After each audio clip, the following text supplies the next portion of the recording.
Hey, it's Sarah from SidetrackedSarah.com, and today we've had a busy day, and we went out to the pumpkin patch for a field trip with with our homeschool group, and now we've been working on trying to get some school done, and then we got a call from my sister saying that her kids can come over for the next few days, and so we got to meet them about an hour away and pick them up.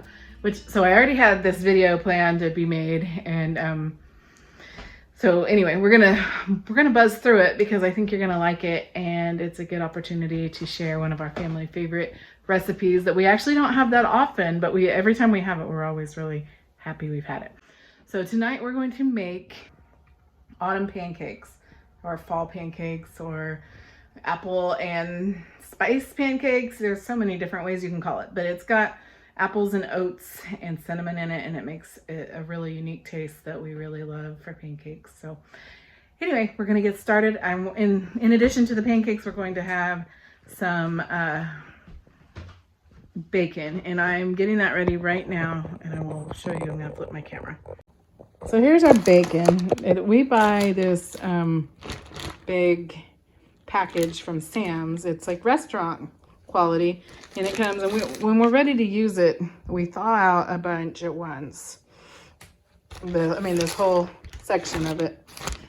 I think it comes in 3 sections like this, and I don't remember how much they weigh. Each one weighs, but we freeze it, and then when we're ready to start using it, what we do is we get out cookie sheets and we line them with bacon and we bake it, because I call it large family style, but they all get so much crispier, which we love crispy bacon, and they cook evenly. We often do flip them, but you don't have to, like midway through. You can just keep them going if you want. I like them flipped because I feel like it cooks them more evenly. But anyway, I'm gonna do 3 pans of this because there's not a lot of us at home tonight, and otherwise I'd be doing like 5 pans. But anyway, so we're gonna do that, and then I'll get started on mixing up the pancakes.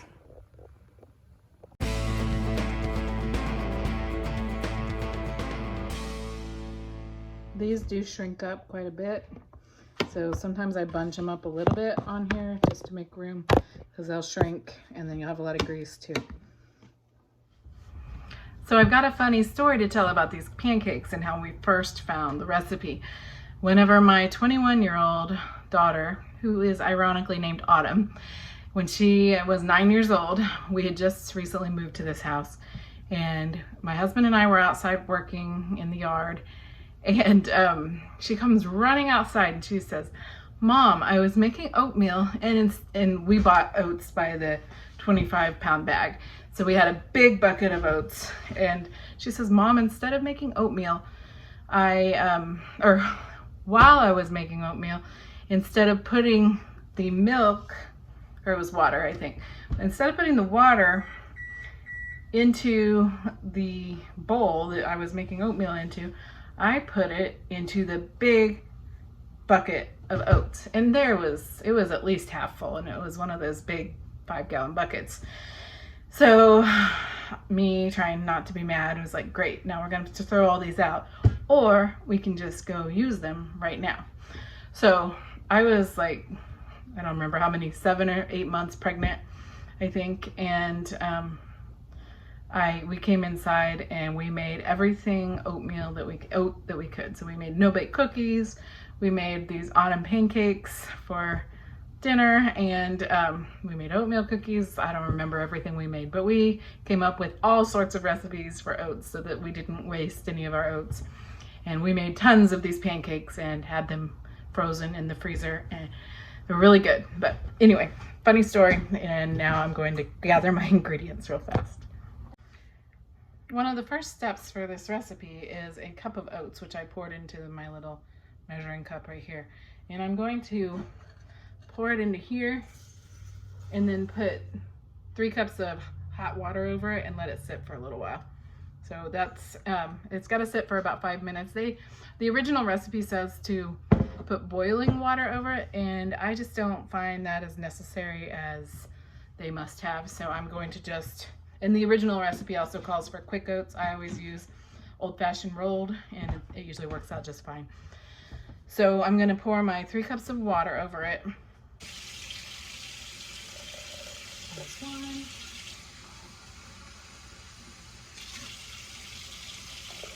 2.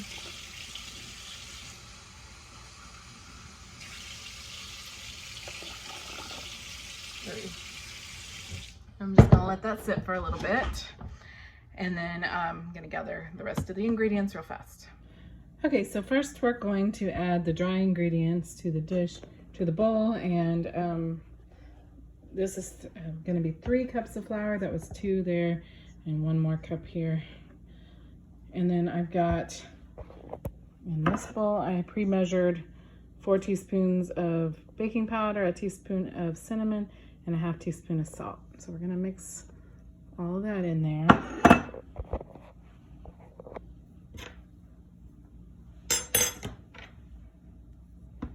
If I'm moving the camera, I'm sorry, I'm actually using my phone this time instead of my other camera. So I'm just gonna mix that all together.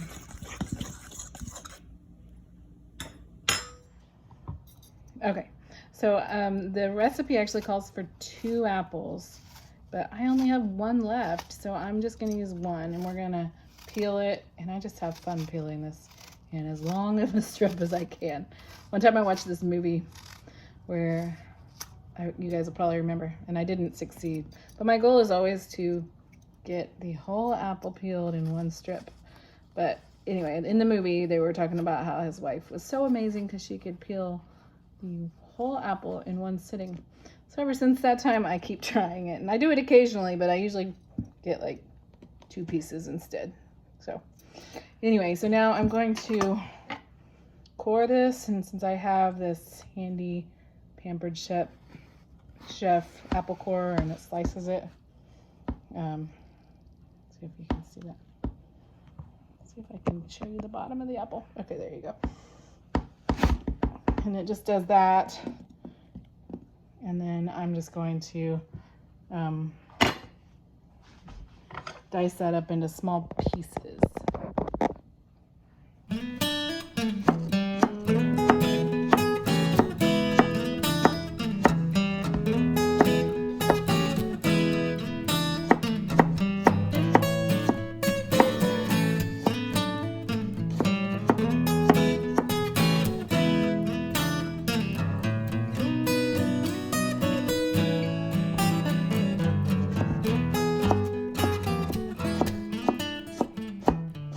Get as small or as big as you want. I'm gonna go pretty small with these so that they cook in nicely, because they're not gonna have long to cook. You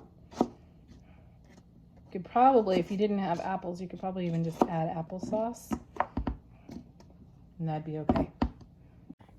In the meantime, I realized I forgot about the bacon, so I overcooked some of it, as you can see over here. This was on the bottom rack, but it's okay. We like it like that. A lot of us do anyway. And that's how it turns out whenever you do it in the oven. I did not flip them at all this time. Sometimes I do. As you can see on this side, I got them a little bit overdone. These are about perfect for us because we like them crispy and flat. So now I'm going to pour the apples into the dry mixture. Mix them around. And in the meantime, I am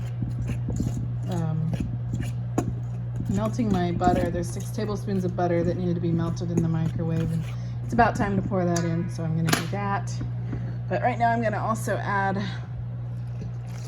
the oats,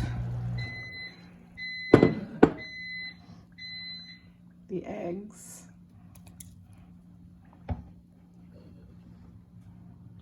two cups of milk,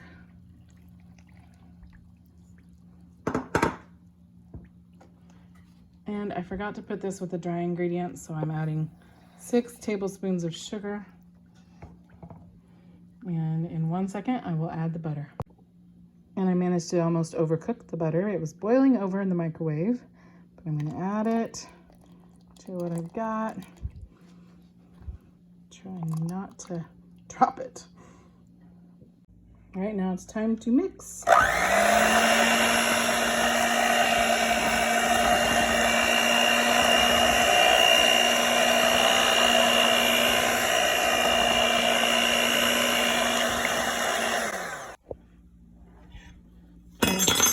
it's mixed and kind of looks, it's still pretty runny, but hopefully it will be just right. So I have this griddle that I suddenly couldn't find, and then all of a sudden I realized where it was. It was behind the refrigerator. It had fallen off the top where I typically keep it. And my husband wasn't home to help me pull out the fridge, so I had to do it in this cast iron pan. Thus, I didn't make them very perfectly round, but I did my best, and they sure ate good. So I hope that you might enjoy this pancake recipe with your family just as much as we do ours. It's not the most fluffy, but it sure does taste good.